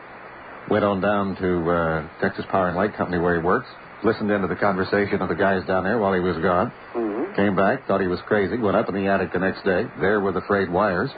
Fixed them. That was nice. And then proceeded to tell the guys in the control room what they were talking about the night before. And that all makes that thing, what do you need for proof? Yeah, it's there. Let's go to Gina. Hi, Gina. Hi. I'm real new about, learning metaphysics and stuff, and I've found out I have fears. I've been told I'm not grounded. Anyway, a few months ago, one night, I had been meditating, and I was really high. I'd gone to a really good workshop, and I was just kind of praying, I want to be a channel for you, talking to God, whatever. And that night, I was very relaxed, and I felt my body being pulled up, and I sort of saw like an image of my body. It seemed like in the universe, and a lot of flashes, like electricity, really strong. It felt like fireworks, and the fear part of me, I mentioned I have a lot of fear, so the fear part of me was watching it, saying, "Oh God, what are you taking me? I thought you're supposed to be peaceful or whatever." And at the end, during the time anyway, there was this really peaceful part of me that it was like anything can touch me and nothing will harm me.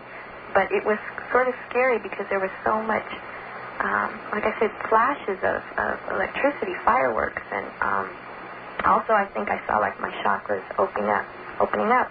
But at the end, I saw the word, it said alpha. And so I wasn't really sure. Like I said, all of this is real new to me. I had heard someone mention the word alpha, but later when I spoke to some friends, they said, "Oh, you were in an altered state," and I still don't know what that means. Was I out of my body, or? It's very hard to give you an answer from the information that you're talking about, Gina.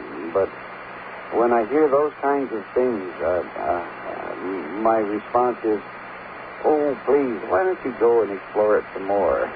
Because it's such a wonderful opportunity, and don't miss it. Don't miss the opportunity that you have, and don't be afraid, because there's nothing to be afraid of." Yeah, I was just like the other gentleman. I was afraid I wasn't going to come back. But I have some very important news for you. the glue or magnetics that hold you into this physical life is very, very strong, so don't worry. You will come back. Okay. You will come back. Thank you. All right, Gina, thank you for sharing that with us. And, Steve, you're on. Hi, gentlemen. I'm absolutely in love with the notion of time travel. And my question is, if this is being done, why aren't some of the great unanswered questions being answered, such as who killed President Kennedy, and why not stop Hitler before he started World War II, this kind of a thing? Why aren't the questions being answered? Why don't we know about it? Are you saying before or after? I'm sorry? I say, are you asking the question why don't we explore these things? I would think it's been explored already, or has it not? To some degree, I think I have to give you the reason why not, which is one of the prime things. Why not find who killed President Kennedy, for example? The best description I can give you is that it's an overview that one develops that who killed President Kennedy is really not important. And that's the only way I can put it. There are so many... Who decides that? I think the individual decides it himself. I mean, in other words, the person who begins to work in such a field, we have a label for that. And we call it local traffic. And there are so many more exciting and interesting things to investigate and get into that you really don't find supreme interest in finding that type of historical detail. And so you really found out the truth about what happened, say, to a President Kennedy. What you going to do with it? What? Well, I suppose it's knowledge, but if there are more exciting things, yes, that's what I'm trying to get at. Is we have an old-fashioned phrase that we use in that type of thing, and we have the difficulty with that. Our old-fashioned phrase is that how do you keep them down on the farm? And that's the phrase, when they seem free, you can't keep them down there. And that's the same thing. The attraction for other more exciting adventures or information is so great that it becomes downright boring to go into that type of information exploration. What would be one example of that, Mr. Monroe? Well, the prime one that we all look for, and we don't really know we're looking for it, but we unconsciously look for it. We look for the prime answers. In other words, very bluntly, is there a God? Were we created? Those kinds of questions. What do we do after we no longer exist physically? This is probably the most prime one present at the moment is what happens after we die. That's really, never mind anything else. What do we do then? Yeah. Are there any answers yet? And that's much more important to you, is it not, than anything else you could find about a President Kennedy? Wouldn't you like to know what happens to you when you die? There are a lot of questions I would like answered. Well, that's what I mean. Let's get to the big ones instead of the things that are long gone, as it were. What have you found happens when we die? What? What have you found in answering that question? Well, we found very much that there's a very automatic and elaborate system that takes place when one passes that. The first thing that you do understand, which is a great revelation to so many people, that is that no matter what they are here now, atheist, agnostic, whatever, that dying and surviving that physical death is a very automatic process. It's, you're gonna survive whether you like it or not. You don't just simply turn off. And that knowledge, I think, is a thing that does alter so many people's lives. Once they know it, not believe it, not hope it, not wish it, but know it. And there's a great difference. And knowing that, and knowing the more you learn of that process that takes place, and why you do indeed return back and have another physical life, that's important stuff. Is that like reincarnation? Well, our studies indicate it's not quite the way it's indicated by Eastern disciplines, for example. But this recycling does occur in an uncomfortably large amount, like thousands. But that's the type of thing that gets intriguing, and you can then begin to understand why it is that we don't investigate what happened 10 years ago or 50 years ago or 5,000 years ago so much. This attracts us much more. I see. Does that help? It's a start. All right. Yeah, it sort of boggles the mind, I think, of all of us, Steve, to begin to grasp what is unfolding for these explorers as they move out of body and into realms that are beyond our comprehension, and their own, as far as that goes. It's absolutely fascinating. If I may take another moment of your time, Bill, you had a show quite a while back on Rosemary Brown, who yes. Writes down other dead composers' music, and she was in the midst of writing Beethoven's 10th Symphony. This is a couple of years ago, I imagine now. Right. Has she finished it? Is there going to be I don't think it's finished. For the last I had, Beethoven has a way of coming in and erasing everything he did the day before, which is quite keeping in character with him. But she is still turning out music, quite a lot of it. I see. But, thanks very much. All right, Steve, very good. And we have Volker on the line. Hello. Are we here? You're there, I think. Okay, I'm really enjoying the show tonight, Bill, and it's really a pleasure to have Bob on the line. Bob, I have a question of you. I attended one of the Gateway Weekend programs in Los Angeles here last year, and as you know, out here, the highest we go on these Hemisync tapes is the Focus 12 state. Yes. And I'm very interested in having you folks come out here and do an advanced gateway presentation up to your standards that you attain in Virginia there. Is there a possibility of that happening in the future here? Well, if we could find an appropriate site to do that, we recognize very much that it's quite difficult for people in California to travel all the way to Virginia. It's difficult and also expensive. Right. There's a whole bunch of us out here that would just love to go up to those higher levels. Why are you living on the wrong side of the country, Bob? Well, I'll tell you why. There's a number of reasons, and one is that I like the seasons.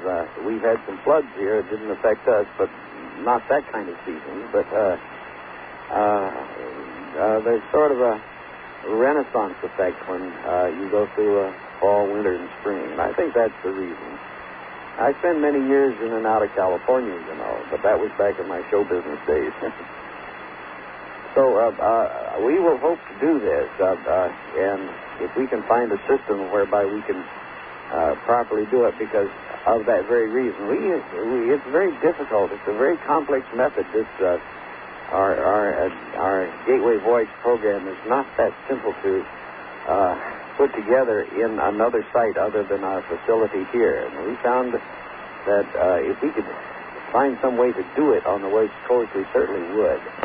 I can understand the setup we had here was primitive in comparison, where everybody was just spread out along the floor in their sleeping bags and wired up to the headphones there. If you can understand the difference here, we can house some 24 people, and I house it, and I need seeds and so on. And each one has an individual environmental chamber in which they work and they study and they go through exercises and everything like that. So, and those are like deprivation tanks, only they're not water, of course. And you have an entirely different situation, a different environment. Right. And we are much more concentrated here in the sense that there are no diversions. It's an intensive program, and we can control the whole environment. We're very much pastoral. We're way out in the foothills of the Blue Ridge, and it's all designed, the whole facility that we built here, to do just that, is to enhance this ability of consciousness. How to do that on the West Coast, I wish we could find a place. Well, I'll try to think up a few things to do here. Let us know. Bob, I wondered if you might be able to provide me a couple of quick insights in two difficulties I'm having when I go out of body. The first is almost every time I get the preliminary vibrations, and when I start to rise out, I seem to run into a tremendous wall of pressure that even makes me very uncomfortable physically. And I have to get past this kind of a pressure barrier. It feels like something's sitting on my chest or caving in on me. You should have learned a breathing exercise. And if you will employ that breathing exercise on a very much of a controlled thing, do you remember having an exercise in what we call resonant tuning? Yes. We have a tape cassette of that resonant tuning, and if you are proficient enough, you can simply use that to develop this breathing system and activate it, and that will, by all means, release this sense of heaviness. Oh, that's great. I have the resonant tuning tape, and I've enjoyed it when I've used it, but I haven't made a habit of it. So. Well, that's the first thing. And the second thing is that as you do begin these kinds of things, this type of practice, work into the process very, very gradually instead of trying to rush through it. Take your time. Mm-hmm. Most important. And if you do take your time on it, I think you will find as you do this and add to the third, in addition to take your time, do the third thing. And that third thing is that when you feel that vibrational pattern, think of it going faster. And the way to do that is to sort of encourage it, that vibrational state, to move at a faster rate. Right, I have learned how to do that as well. And just get it moving faster than you can even think, and just think of it moving faster than you can conceive of. Right, then it turns into kind of a hum almost, and just kind of a feeling of warmth and. Yeah, exactly, and if you're that far, you're doing fine. All you got to do is practice it. Here I go again. Yeah, well, my second problem, Bob, is once I'm out, my clarity of consciousness is not as high of a standard as I would hope. And when I am out, I find myself doing a lot of trivial or foolish things, like testing the texture of the walls and the material, and going through the window and trying to tap people on the shoulder as they're getting ready to go to work in the morning or something, and seeing if they notice me. And I'd like to really do something more constructive, but I seem to lack the presence of mind to be able to. That's all right. That's great. Don't worry about that kind of thing. You're doing great. All you go through those stages of testing, going through the wall and the textures of it and this kind of stuff. That's great. Just play around with it. That's exactly what you do. That gives you a wonderful basis in which to go moving into the other areas. Oh, good. Also, I'd like to know, can people write to you to find out what some of the educational applications of the Hemisync are? Yes, for instance, indeed. is it helpful for kids with dyslexia and such? I haven't even mentioned those at all tonight. Go right ahead and do it. And it's run an extreme gamut of very productive uses, running from use in primary elementary school classrooms to enhance focusing of attention, and very spectacularly. And that's been operating on the West Coast, up in Washington and state of Washington, and also here in Virginia, I might add, in our own hometown, which we feel very proud about. And then at the college level, it's also been used for the same purpose. And that's in educational modes. Also, we've in one of the government training schools, we have been quite spectacular in that work in terms of increasing mental motor skills in very specific applications. And that's in the educational model. Also, moving on the other end of the scale, in psychotherapy, it's a very, very fine means of accessing all the various memory and emotional and intellectual systems in a human, where you can release very much of the hidden traumas that so decimate a human personality, and those come out very nicely. Then applications in release from drug abuse has been quite productive in, I would say at least 30 or 40 cases. That's fantastic. So there are these other things, and one of the most spectacular has been in use during surgery, where recuperative time has been cut in half. Control of pain in post-surgical conditions has been even to the degree where no pain medication has been required. And this, again, is you fight the battle of the hospital, but that's another matter. Right. Are these studies available to a non-professional person with an interest in that? They're limited within our professional membership, but they are available to professional people, or, for example, and to your doctor if that's the case. In other words, but generally speaking, we do not release those publicly because they are experimental use. I'll put it that way. Oh, I see. Okay, I've been reading your book all day, and I put it down to listen to you live on the show because I'd rather listen to you as closely as I can in person rather than... Are you reading the new book? Oh, I love it, and I think the implications of it in terms of the interaction of these other beings with our space-time level here is just really mind-boggling in terms of what that's going to produce in the future. And it looks like it is, too. Okay, well, I'll let some of the other people on now and turn off my radio. All right, Volker, thank you very much for joining us. Thank you. It's Open Mind. I'm Bill Jenkins. Robert Monroe is with me. His new book is... Hello? Yes. Yes, in view that consciousness survives death, shouldn't that revolutionize our whole hospital and funeral industry? People report being aware that they're pronounced dead, being terrified that they'll be put on ice or, find themselves on the coroner's table. Then think of all the people in the intensive care units with their hands tied to the bed, having out-of-body experiences and then returning back into the body in this terrifying state with the tube in their nose. And, it seems that these experiences deserve a pleasant setting in which to experience the infinite unconscious. Am I getting through to you at all? Or it seems that aspect of it is never... How can one answer a question or a statement like that other than to say yes? That aspect of it is never mentioned. What is that noise in here? Ever since the near-death experience has started reaching the public, everybody's been overjoyed that the death experience is pleasant. It is pleasant, but the traditional way of handling it is very terrifying. And that is the only part of it that's unpleasant. A lady reported, having a near-death experience, and, she woke up to find herself all tied up in a sheet and her hands all tied up, and it was only by a fluke of effort that she was able to wiggle her little toe.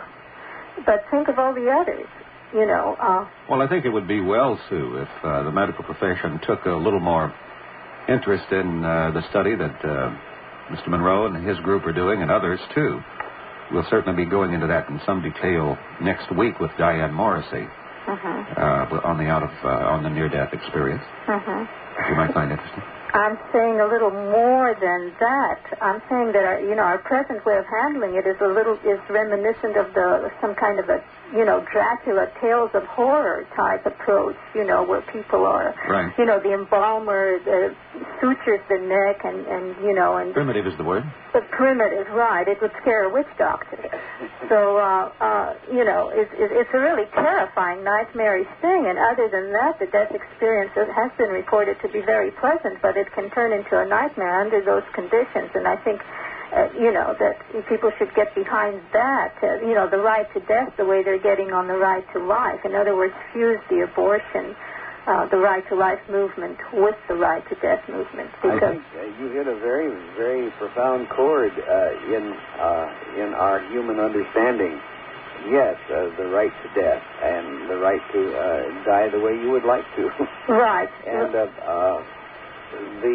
I think that there is progress in that, and there are ways, for example, now that you can preset and hold in your immediate file, as it were, statements on what you want done with you and your remaining thing you've discarded called a body upon your death, or if you are incapacitated to the point where you are no longer can live in any form, that you have the right to die. And you can get very legal statements these days and have them ready if you enter any of those types of conditions. And I certainly would advise anyone to do this because of the fact that what happens to you culturally if you don't. Well, of course, emergency victims don't have